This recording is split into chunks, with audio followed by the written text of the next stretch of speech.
Hey guys, welcome to my channel. Please like, comment, share and subscribe to my channel. Top 10 facts about Turkey. 1. Turkey was one of the earliest wine-producing areas and is the fourth largest producer of grapes in the world. Turkey doesn't often spring to mind when thinking of the great wine-producing countries, but vineyards are a common sight as you drive from place to place thanks to the country's fertile soil and climate. The wines produced are a highlight of visiting the country and they really complement the excellent cuisine. It's possible to visit a few of these vineyards as you travel through Turkey.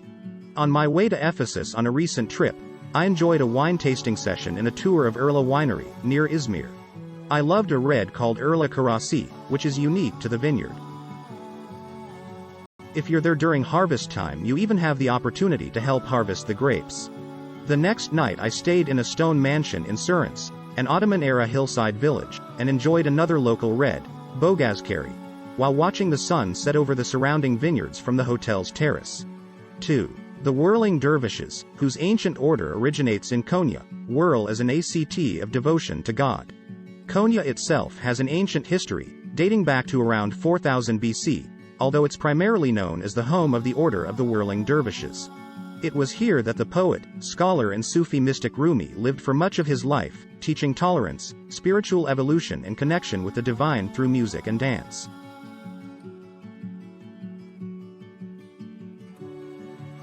Upon his death, Rumi's followers founded the Mevlevi Sufi order, more commonly known as the Whirling Dervishes because of their mesmeric, twirling ceremonial dance that depicts the progress of spiritual evolution. The Mevlana Museum in Konya examines the lives and philosophy of the dervishes. It's a busy destination throughout the year, a testament to how important the dervishes remain even today. 3. Istanbul is the only city in the world which straddles two continents, Europe and Asia. Istanbul is divided not just between the European and Asian sides, which are separated by a stretch of water called the Bosphorus,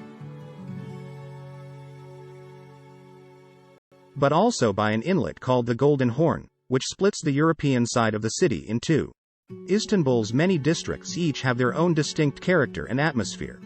The majority of the city's best-known sites are found in and around Sultanahmet, the Old City. Nişantaşı is known for its high-end designer stores and plethora of great cafes and restaurants, while Balat and Fener are typified by their ramshackle, bright old houses and dilapidated cafes on steep, cobbled streets overlooking the Golden Horn. Street food vendor, Istanbul. Coffee houses in Karaköy.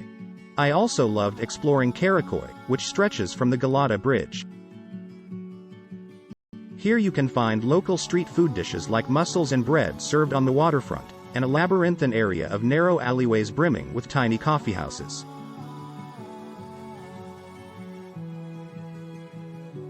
4. The Turks introduced tulips to the Netherlands, as well as cherries and coffee to Europe. Tulips actually originated in Turkey. To commemorate this, the government plants thousands of bulbs every year throughout Istanbul.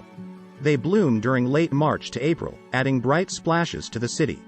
Turkey is largely self-sufficient with regards to its food, exporting more produce than it imports and placing huge importance on locally produced ingredients. Blending Mediterranean, Middle Eastern, Balkan and Central Asian cuisines, the result is delicious, particularly the plentiful vegetable meze dishes. These are often made with garlic, nuts and spices, which are served with fresh bread, locally produced olive oil and, if it's in season, pomegranate syrup. Fish is often served on the coast, where it's freshest, and marinated seafood is a signature dish.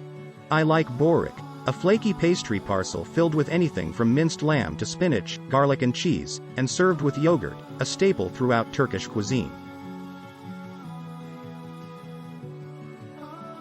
I also love the variety of fruit that's found everywhere, especially the fresh juice which can be bought from street stalls and juiced right in front of you. 5. Design is prized in Turkey, which is reflected in the country's range of exceptional boutique properties.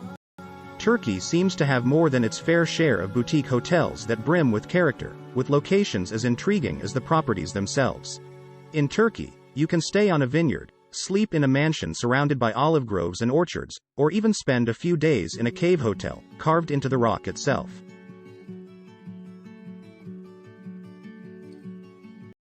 The Alavia in Alicante comprises 6 traditional stone houses set around a flower-filled garden where you'll find hidden lounging areas, a swimming pool and lanterns hanging from the fruit trees.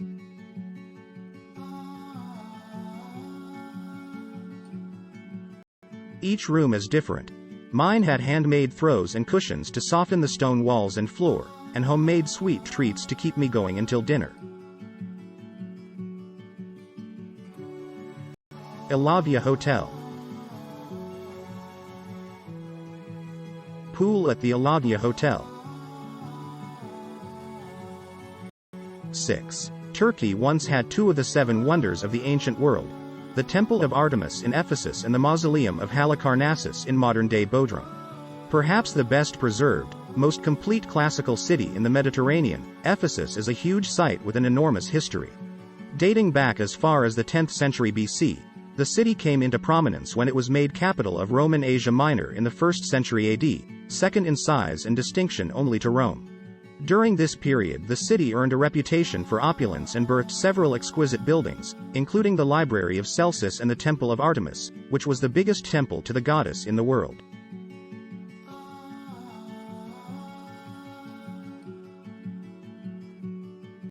Walking around the site today can still make an impact on the first-time visitor, particularly as you reach the top of the Way and get your first glimpse of the colossal library.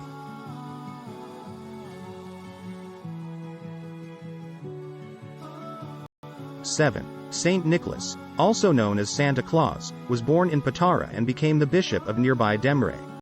St. Nicholas's church in Demre is small, but has some well-preserved frescoes and is known for being the burial place of St. Nicholas himself. He served as bishop in an older church. It's a significant piece of Byzantine architecture. Today, most visitors are Eastern Orthodox Christians for whom St. Nicholas is an important religious figure in his position as patron saint of children. Nearby are the Lycian rock tombs of Myra, carved into a rock face that now overlooks agricultural fields, as well as an ancient theater.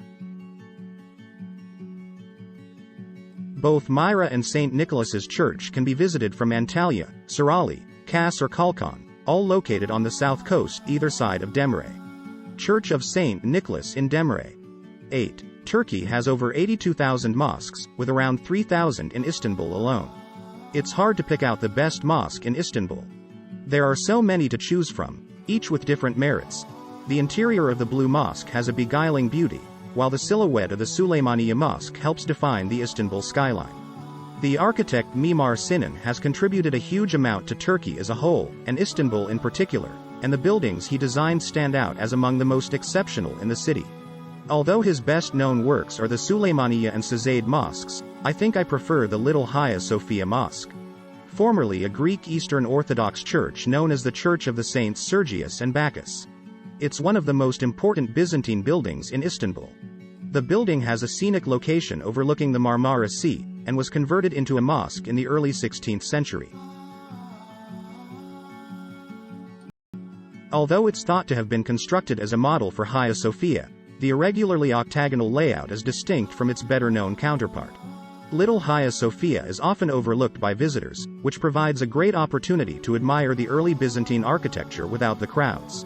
Süleymaniye Mosque. The Blue Mosque. 9. Cappadocia became a refuge for early Christians during Roman and Byzantine times, and Christianity flourished here, hidden underground. Before Christianity became an accepted religion in the area, Cappadocia was used as a hiding place by Christian populations, who secreted themselves in underground cities excavated from the soft rock.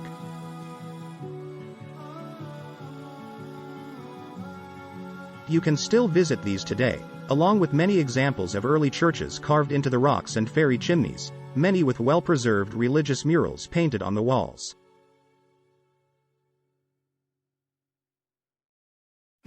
The Göreme Open Air Museum has excellent examples of these churches, and you can explore inside the fairy chimneys to see the murals. Nearby, you'll find panoramic viewpoints where you can see some of the region's most fantastical formations. Göreme Open Air Museum. 10. The ancient Lycians lived on what is now the Turquoise Coast, were a matrilineal people whose language has still not been entirely deciphered. Lycian remains such as the rock tombs at Myra can be found all along the Turquoise Coast, and a long-distance walking trail called the Lycian Way passes many of these ancient sites on its way between Oladines and Antalya.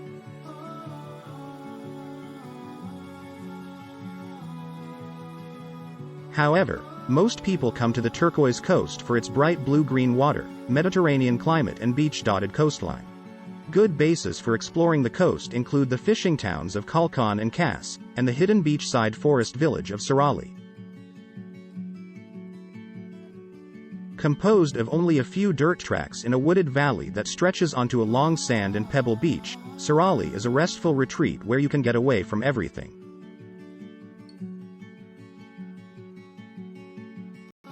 Relax in the gardens of your hotel overlooked by the Olympos Mountains, stroll along the beach to the nearby Eternal Mount. Camira to see the enterally burning flames that flicker from cracks in the stone, or take a boat trip to a hidden lagoon. Please like, comment, share and subscribe to my channel. Thanks for watching.